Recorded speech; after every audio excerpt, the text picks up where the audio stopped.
తాకట్లో ఉన్న బంగారాన్ని విడిపించి ఆ రోజున మార్కెట్ ధర కట్టి మిగిలిన డబ్బును మీకు అందిస్తుంది కొమ్మూరి గోల్డ్.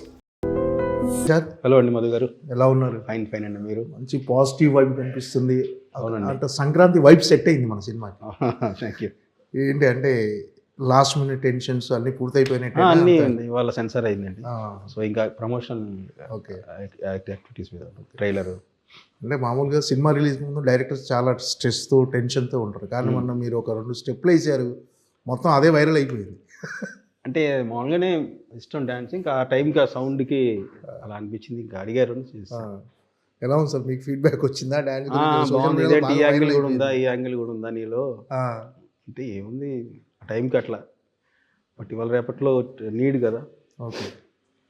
సో ప్రమోషన్ దాంట్లో డైరెక్టర్లు కూడా ఇప్పుడు చురుగ్గా పాల్గొంటారు. డైరెక్టర్లు కూడా డెఫినెట్గా అనిల్ రావుపూడి గారు స్టార్ట్ అయింది ఆ ట్రెండ్.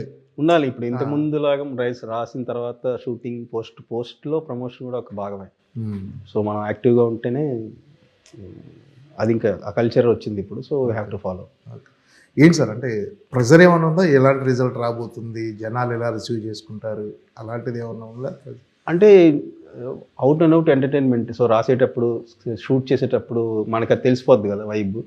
తర్వాత ఎడిట్లో చూసుకున్నప్పుడు సో మనం అనుకున్నది ఏదైతే ఉందో అది ప్రాపర్గా కన్వే అయింది. సో ఎలాంటి టెన్షన్ ప్రెషర్ అనేది గ్యారంటీగా డెఫినెట్గా సినిమా అయితే ఎంజాయ్ చేస్తారు.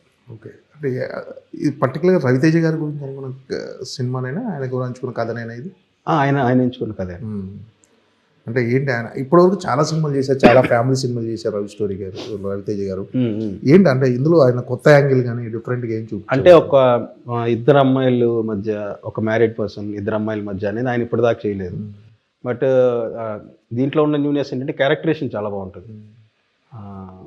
మనకి అంటే తెలియకుండా ఇప్పుడు ఒక ఇన్నోసెన్స్ ఉంటుంది, ఒక హానెస్టీ ఉంటుంది. ఫన్ సినిమాల్లో ఒక హీరో క్యారెక్టర్ హానెస్టీగా ఉందంటే డెఫినెట్గా ఎక్కువ కనెక్ట్ అవ్వడానికి, ఫ్రెష్గా ఫీల్ అవ్వడానికి ఎక్కువ స్కోప్ ఉంది కదా, అది ఉంది దీంట్లో. ఓకే. అంటే సాధారణంగా మీ సినిమాలన్నీ కొంచెం ఎమోషన్స్, అవును, ఒక రకమైన ఒక కొత్తదనం డెఫినెట్గా ఉంటుంది, ఒక బలమైన భావోద్వేగాలు ఉంటాయి సినిమాలు. సో ఈ సినిమా కూడా ఆ ట్రెండ్లోనే వెళ్తుందా? అంటే అంత ఎమోషన్కి స్కోప్ లేదు. బట్ చిన్న ప్రాపర్ ఒక ప్లేస్లో అయితే ఎమోషన్ అయితే 100% ఉంటుంది. ఓకే. అంటే రవితేజ గారు ఎనర్జీకి తగ్గట్టు ఆయన క్యారెక్టరైజేషన్ ఉంటుందా ఏంటి, ఆయన ఎలా మౌల్డ్ చేశారు? అంటే జనాలు కూడా ఏదో కొత్తదనాన్ని ఆశిస్తారు కదా రవితేజ గారిని. అంటే ఇందులో రవితేజ గారి స్ట్రెంగ్త్ని ఏది ఎక్కువ మీరు ఎలివేట్ చేయబోతున్నారు? అంటే ఆయనలో ఉన్న కామెడీ టైమింగ్ అండి. ఆ కామెడీ టైమింగ్కి సో క్యారెక్టర్లో కొత్తదనం ఉంటూనే ఆయనకున్న ఒక కామెడీ టైమింగ్, ఆయన పోర్ట్రే చేసే వే ఒకటి ఉంటుంది కదా, ఒక బ్రైట్ ఎనర్జీతో. సో ఇది ఈ క్యారెక్టరేషన్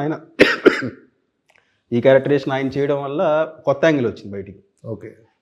ఏంటి సార్ ఈ టైటిల్ జస్టిఫికేషన్ అంటే భర్త మహాశైలకు విజ్ఞప్తి అంటే ఏం చెప్పబోతున్నారు అసలు? అంటే ఆడియన్స్కి ఏం చెప్పబోతున్నారు? అంటే ఒక రామ్ సత్యనారాయణ అనే క్యారెక్టర్గా తన లైఫ్లో తను ఎలాంటి సిచ్యువేషన్స్ ఫేస్ చేశాడు, ఎలాంటి సిచ్యువేషన్ క్రాస్ అయ్యి, ఎలాంటి స్ట్రగుల్ పడి ఫైనల్గా తను ప్లేస్లో ఉన్న వాళ్ళకి తను ఏం చెప్దాం అనుకున్నాడు అనేది ఈ సినిమా. అంటే ఎటువైపు ఉంటుంది ఇది? ఫిమేల్ వీళ్ళ వైపు ఉంటుందా? ఆడవాళ్ళని సపోర్ట్ చేస్తున్నారా? ఆడవాళ్ళనే సపోర్ట్ చేస్తారు. అవునా? ఓకే. అంటే మగవాళ్ళు కూడా ఉంటుంది, బట్ సపోర్ట్ అయితే ఫైనల్గా మనం చెప్పే ఏదైతే ఉందో విషయం అదైతే ఆడవాళ్ళకి ఫేవర్గానే ఉంటుంది. అంటే ప్రజెంట్ ట్రెండ్, అంటే ప్రజెంట్ సొసైటీలో ఉన్న భార్యాభర్తల అనుబంధం కానీ ప్రజెంట్ ఈ అంటే ఇలాంటివన్నీ ఏమైనా రిఫ్లెక్ట్ అవుతాయా సినిమా కథలో? హీరో క్యారెక్టర్ ఎక్కువ రిఫ్లెక్ట్ అవుతారు, హీరో క్యారెక్టర్ ఎక్కువ కనెక్ట్ అవుతారు అనమాట. సో ఇలా మనం కూడా అనేది చాలా వరకు కనెక్ట్ అవుతారు. ఓకే. అంటే వాటి మధ్య నుంచి ఫన్ జనరేట్ అవుతుంది, క్యారెక్టర్ నుంచి, కథ నుంచి, దాని నుంచి వచ్చిన ఫన్. ఓకే. అంటే ఇప్పటి వరకు కిషోర్ తిరుమల గారు అంటే నేను శైలజ అని గుర్తొస్తుంది. అవును. సో మీరు ఎన్ని సినిమాలు చేసినా నేను శైలజ, కిషోర్ తిరుమల గారు. అవును. సో ఈ సినిమాతో అదేమైనా మారబోతుందా? అంటే ఆ నమ్మకం ఉంది.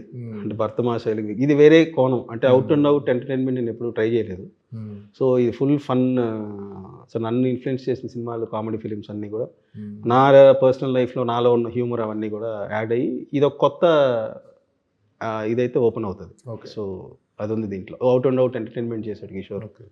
అంటే ఈ క్యారెక్టరేషన్, రవితేజ గారి క్యారెక్టరేషన్ కానీ కథకు కానీ ఏమైనా ఇన్స్పిరేషన్ ఉందో బయట ఏదన్నా చూసినవి? అంటే మనకు బాగా తెలిసిందే, అంటే మనం విన్న స్టోరీలే, అంటే వేరే వాళ్ళ దగ్గర నుంచి మనం వింటాం కదా, వాళ్ళ లైఫ్లో ఎక్స్పీరియన్సెస్, ఆయన లైఫ్లో ఇలా జరిగిందంట, ఈయన లైఫ్ అంటే కామన్గా అలాంటి సిచ్యువేషన్ జరిగే దాని నుంచి వాళ్ళు ఎలాంటి డెసిషన్స్ తీసుకుంటారు అనే ఫ్యాక్టర్ రియల్ లైఫ్లో చాలామంది ఫేస్ చేసిన ఫ్యాక్టర్ని తీసుకొని ఈ క్యారెక్టర్ డిజైన్ చేశాను. అంటే ఇప్పుడున్న ప్రజెంట్ ట్రెండ్లో ఆడియన్స్ని థియేటర్ రప్పించడమే పెద్ద టఫ్ జాబ్.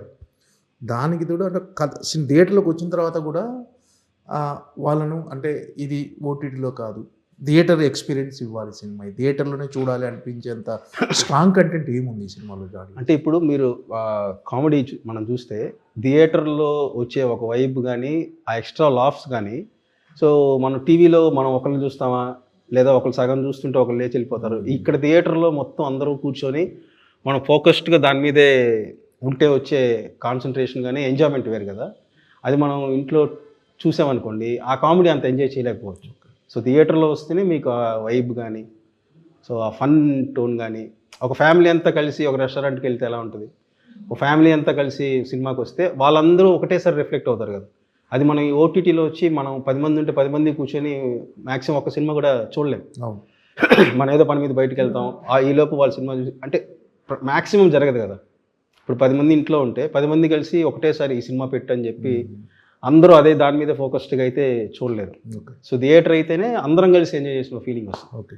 అంటే ఈ సినిమాలో మెయిన్ అంటే అంటే ఫ్యామిలీ ఎమోషన్స్, ఎంటర్టైన్మెంట్ అన్ని బ్లెండ్ అయి ఉంటాయి ఖచ్చితంగా ఈ సినిమాలో. అంటే యాక్షన్ అంటే రవితేజ గారి ఫ్యాన్స్కి వచ్చే యాక్షన్ సీక్వెన్స్లు కానీ అలాగే ఉండకపోతే ఓన్లీ లేదు ఫ్యామిలీ జోనర్లో 2 ఫైట్స్ ఉంటాయి కానీ అది కూడా ఎంటర్టైనింగ్ గానే ఉంటాయి. అంటే హెవీ వైలెన్స్ కానీ లేకపోతే అట్లా చంపడం అట్లా ఏమి ఉండదండి. So it's very entertaining fight. Okay. కాన్సెప్ట్తో సరదాగా ఉండే ఫైట్. అంటే మీ కెరీర్ చూసుకుంటే నేను శైలజ డైరెక్టర్గా అంతకుముందు ఫస్ట్ మన సెకండ్ హ్యాండ్ సినిమాతో డైరెక్టర్ అయ్యారు. దానికంటే ముందు ఒక తమిళ సినిమా కూడా డైరెక్షన్ చేశాను. సో రైటర్గా డైరెక్టర్గా కెరీర్ కొనసాగుతుంది. ఈ మధ్యలో ఆడవాళ్ళు మీకు జోహార్లు అనే సినిమాతో కొంచెం ఒక 3 years గ్యాప్ వచ్చింది. అవును. ఏంటంటే గ్యాప్ మళ్ళీ ప్రాజెక్ట్ సెట్ అవ్వడానికి ఇంత టైం పట్టిందా? లేదు, నేనేంటంటే సరే ఈ కైండ్ ఆఫ్ జానర్స్ చేసాం కదా, సో వేరే అటెంప్ట్ చేద్దామనే ఉద్దేశంతో ఒక డివోషనల్ మైథాలజీ అదే డివోషనల్ స్క్రిప్ట్ ఒకటి, ఓకే, సో సుబ్రహ్మణ్య స్వామి మీద నేను ఒక 2 years వర్క్ చేశాను. దానివల్ల ఏంటంటే కొత్తగా ఒక మనలో ఇప్పటిదాకా మనం చేసింది కాకుండా వేరే వరల్డ్ ఒకటి చేద్దామనే ఉద్దేశంతో 2 years నేను దాని మీద ఫుల్ టైం స్పెండ్ చేయడం వల్ల ఆ గ్యాప్ వచ్చింది. ఓకే. ఏంటి సార్ ఆ కథ ఏమైంది మరి? సుబ్రహ్మణ్యం ఉంది, ఆ కథ ఉంది, బట్ అది మెటీరియలైజ్ అవ్వాలంటే అంటే టైం ఫ్రేమ్ ఎంత ఉంటుంది, బడ్జెట్ ఎంత ఉంటుంది, సో అవన్నీ కూడా టేకఫ్ అవ్వాలంటే ఇవన్నీ కూడా కలిసి రావాలి. అంటే యాక్చువల్గా ఇప్పుడు ఏంటంటే డివోషనల్ టచ్ ఉన్న సినిమాలు బాగా ఆడుతున్నాయి, జనాలు కూడా బాగా రిసీవ్ చేసుకుంటున్నారు. సో అది ఎక్కువ ఎందుకు మరి అండి దాన్ని పట్టాలకి ఇచ్చడం లేట్ అయిపోతుంది? నేను రాసుకునే టైంకి ఇది ఎప్పుడు 3 years బ్యాక్ అండి. సో రాసుకునే టైంకి ఉంది, నా కథకే ఫినిష్ చేయడం టైం పట్టింది. ప్రాక్టికల్ ఏంటంటే నేను దాన్ని ఎట్లా ఎగ్జిక్యూట్ చేస్తాను ఉంటుంది కదా, సో దానికి కొంచెం స్పేస్ కావాలి. ఓకే. అది ప్రాజెక్ట్ ఆన్ అవ్వాలంటే హీరోకి, ప్రొడ్యూసర్కి, నాకు ఒక డెసిషన్ తీసుకొని ముందుకెళ్ళాలంటే చాలా వర్క్ ఉంది కథతో పాటు.